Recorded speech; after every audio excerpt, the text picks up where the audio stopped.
ভিউয়ারগণ তোমরা কেমন আছো? আশা করি ভালোই আছো। দেশ বিদেশ হতে যারা আমাদের এডু সার্চ চ্যানেলের এই ভিডিওটি দেখছো তাদেরকে জানাই আমরা আমাদের অন্তঃস্থল হতে আন্তরিক অভিনন্দন।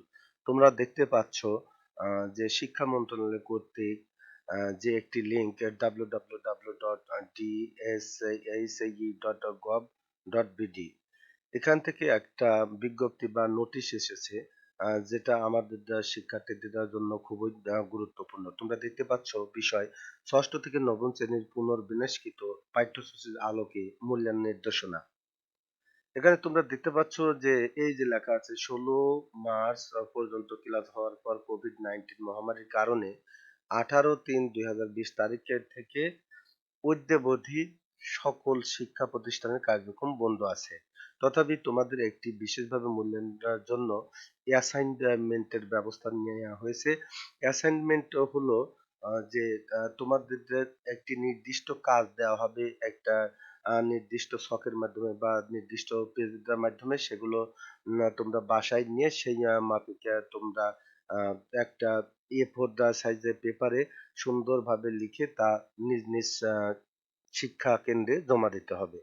তো বন্ধুরা অ্যাকচুয়ালি তোমাদের দেওয়ার জন্য যে সকল গুরুত্বপূর্ণ নির্দেশনা রয়েছে সেগুলো হচ্ছে আমি আজকে যে নির্দেশনা দেব সেটা হলো শিক্ষার্থীদের জন্য নির্দেশনা। তোমরা দেখতে পাচ্ছ শিক্ষার্থীদের জন্য এখানে গুরুত্বপূর্ণ নির্দেশনা রয়েছে। সেটা হচ্ছে নাম্বার 1 শিক্ষার্থীদের শিক্ষণফল অর্জনের মূল উদ্দেশ্য পরবর্তী শ্রেণীর পাঠ গ্রহণের ক্ষেত্রে এটি সুবিধা প্রদান করবে। তাই এটি অনুসরণ করা জরুরি। নাম্বার 2 অ্যাসাইনমেন্ট তৈরি করতে এনসিটিবি প্রণীত ও প্রকাশিত ২০২০ শিক্ষাবর্ষের পাঠ্যপুস্তক ব্যবহার করলেই চলবে। গাইড বই, নোট বই বা বাজার থেকে কেনা নোটের প্রয়োজন নেই।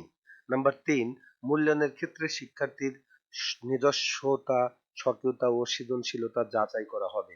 তাই অন্যের লেখার নকল করে কখনোই অ্যাসাইনমেন্ট জমা দিলে তা বাতিল করা হবে এবং পুনরায় সেই অ্যাসাইনমেন্ট জমা দিতে হবে। নাম্বার 4 অ্যাসাইনমেন্ট সরাসরি নিজের হাতে লিখতে হবে। এতে হাতের লেখার যেমন অনুশীলন হবে তেমনি বিষয়টি বুঝতেও সুবিধা হবে। নাম্বার 5 অ্যাসাইনমেন্ট লেখার ক্ষেত্রে যে কোনো কাগজ ব্যবহার করলেই চলবে। তবে A4 সাইজের পেপার ব্যবহার করলে সবচেয়ে ভালো হবে।